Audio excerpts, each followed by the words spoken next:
kambal na magkapatid na sina Queenie at Amabel Ayuhan. Parehong biniyayaan ng magandang tinig. Kapwa mababait at matatalinong mga bata na nasa pangangalaga ng kanilang lola na si Melchora Gabiana. Kung mga kambalo sila, hindi na maalagaan ng anak ko. Unang-una, asweldo ng tatay nila, napakaliit. Mula noon, sa akin ako talaga sila lumaki. Graduating high school students itong sina Queenie at Amabel.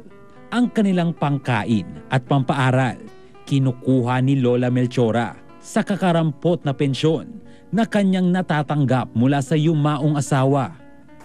Minsan wala talagang pera. Kaya minsan gumagawa kami ng paraan para magkapera kami, kumakanta kami sa simbahan. Ito kong pag-aaral nilang to, halos sarili ko, sinasakripisyo ko, alang-alang lang ho sa kanila. Minsan nga po, bibili ako ng sarili kong gamot, di ko magawa. Dahil alam ko mas kailangan ng mga apo ko yung kunting perang darating sa akin. Pero kahit maraming pagsubok sa buhay, masaya pa rin ang magkapatid. Yun ang gusto ko lang po yung makatapos sila sa pag-aaral. Matupad nila yung mga pangarap nila. Gusto ko po sanang kunin accountancy, kaya lang wala kami. Ako naman po, computer engineering, kaso kapos eh. Kaya kukunin, vocational muna. Hindi naman papayag si Ninong Manny na vocational course lang ang kunin yung magkapatid sa kolehiyo. Saan po rito ang bahay nila na ni Melchora? Si Queenie at Amabel po. Nay Melchora, nabalitaan po namin na ang hiling po na ninyo kay Ninong Manny ay ang mapagtapos ng inyong kambal ng 4-year course. Ayan. Nang dahil po dyan, ang STI po ay malugod na hinahandog ang gift of knowledge para kay Queenie at kay Amabel. Ito ay nagkakaloob ng 100% scholarship grant, tuition fees, and other school fees for any 4-year course offered at STI College Muñoz EDSA. Ito na po yung matagal na po namin inaantay na pangarap ng aking mga apo na hindi ko maibibigay po sa kanila. Salamat po, kayo ang hulog ng langit. Matutupad na po yung gusto naming course. Sa araw na ito, dininig ng Diyos ang panalangin ni Lola Melchora para sa kanyang mga apo.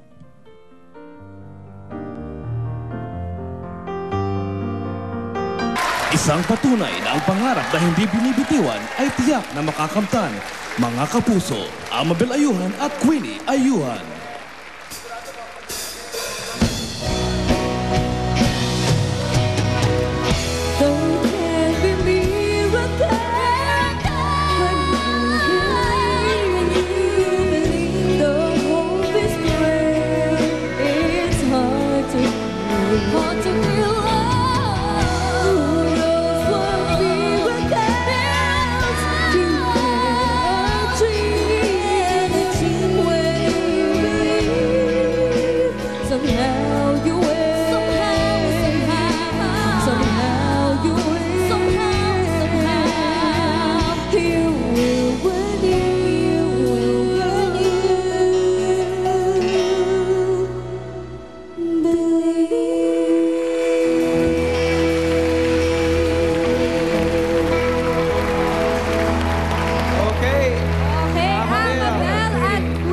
Palakpakan naman po natin sila. Napakagaling!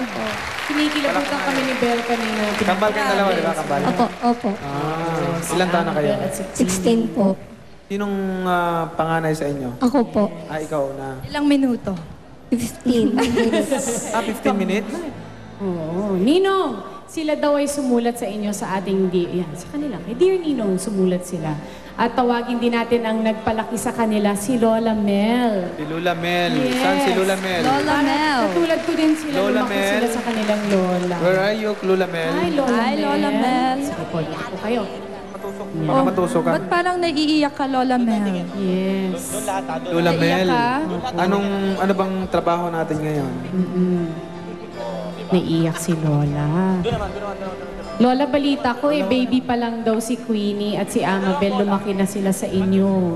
Ikaw na ang Kayo na po ang nag-alaga. nagpalaki. Oo. Siya ang nagpalaki hanggang ngayon. At siya rin Yes. magpapatanda. Pagpalaki Opo. hanggang pagpagtanda. Correct. Lola Mel, meron po akong tanong sa inyo. Paano niyo po sila napalaki? Silang dalawa po. Paano niyo po napalaki? Kunting naiwan na pisyo na mister ko po, yung po ang tinatagoy ko po sa Opo. kanila. May pension si Lola may Mel Ninong pension. na natatanggap. Yun daw ang kanyang ginamit sa pagpapalaki sa kanilang dalawa. Ano naman pong negosyo niyo ngayon? Anong pinagkaabalahan niyo, pinagkakitaan niyo ngayon? Yan po, wala ho. Kasi Wala po. nahirap po maghanap buhay ngayon ng puro utang. Ayokong maghanap buhay, magsisimula ko sa utang. Kasi mahirap nga naman, lalo na yung 5-6. Diba? Oh, laki ng 5-6, interest. malaki yung interest, oh. Ano na yan, parang dapat liitan lang. Kasi masama yan eh, nasa Bible din yan. Tama. Utosan ng God. Tama. So ano na lang pinagkaabalahan nyo ngayon? Nag-aasikaso po sa kanila, pagkagaling po sa school, handa na ho yung mga gamit nila, kakain na lang. So, nag-aaral pa po. Nag-aaral po sila. Lola Mel, paano niyo po pinagkakasya yung pensyon na nakukuha po ninyo sa pagpapalaki po sa kanilang dalawa? At doon po sa pang-araw-araw niyo pong Minsan po gastos? namamalansya po ako. Namamalengke po. Namamalan sa... Si Queenie at si Namamlansya. Amabel naman tanungin natin. Paano nyo tinutulungan si Lola Mel? Oo, sa mga gastusin. Paano nyo tinutulungan si Lola? Kumakanta po kami. Kumakanta Kumakanta kayo. sila, napakagaling naman din kasi. Ang ganda ng mga boses. At ang pangarap ni Lola, Yes. ang pangarap ni Lola para sa kanila is makapagtapos sa pag-aaral. Tama. Wow, masipag ba kayo mag-aral? Siyempre. oo. Mataas yung mga grades nyo? Opo. Wow. Kaya ngayon, huwag na kayo mag-alala dahil ang Money Mini Prizes ang sasagot na sa inyong pag-aaral hanggang makagraduate kayo. Thank you Yan, po. ang surprise ni Ninong para sa inyo. Para naman, at proud ako kay Lola dahil talagang nagsisikap siya para palakihin yung mga apo niya. At maswerte naman kayo, Amabel at saka Queenie, dahil maswerte kayo dahil may Lola kayong ganito, nagmamahal sa inyo. At siyempre, si Lola naman, para may panghanap buhay, bibigyan ko si Lola ng 20,000 pesos. Wow! Okay yun. Pangsimula ng negosyo. Dahil 20,000 balita yan, ko, gusto 20,000 niyang lang. magbukas ng sari-sari store si Lola Sari-sari Mel, store, di ba po? Ano Ano naman masasabi? pong masasabi ninyo? Maraming Kay salamat Ninong. po. Okay. At kayong dalawa, Amabel, Queenie, kapangalan ng anak ko, Queenie. Tama, si Di ba? Yung Queenie. anak ko, yung bunso, Queenie. So pagalingan yung pag-aaral nyo dahil importante talaga na may pinag-aralan tayo. No? May pinag-aralan tayo at siyempre, huwag nating kalimutan palagi ang Panginoon. No? Huwag nating kalimutan ang Panginoon. Yes. Congratulations sa inyo, Lola Mel, at syempre kay Queenie at Amabel. Salamat po sa lahat ng tulong Ipagpatuloy na niyo ang ginawa po sa pag-aaral. At yung tigaron po sa amin, na tumulong po sa amin, si Mr. Di Manalanta, yan po talaga ang nag-focus po sa amin. Kaya buong puso po ako nagpapasalamat po sa kanila. Ay, salamat. At Salamat kay po. Thank you. At syempre kay Ninong Manny. Salamat sa inyo. Salamat. At Congratulations. good luck sa pag-aaral. Kailangan galingan yung pag-aaral nyo. At si Lola naman ay magsisikap para makatulong sa inyong dalawa. Okay, Lola? Okay. Salamat. At siyempre, huwag kalimutan magdasal sa Panginoon. Palaging pray. Okay. Thank you. Humingi naman tayo ng message galing dun sa ating kambal dito. Ano naman po ang inyong masasabi? Queenie, Amabel. Kay Ninong.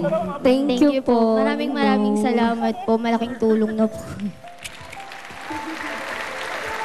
Okay. Congratulations sa inyo. Sa aming pagbabalik, makuha na kaya ang 1 milyon? Easy Money Jackpot Round na dito sa Money Prizes!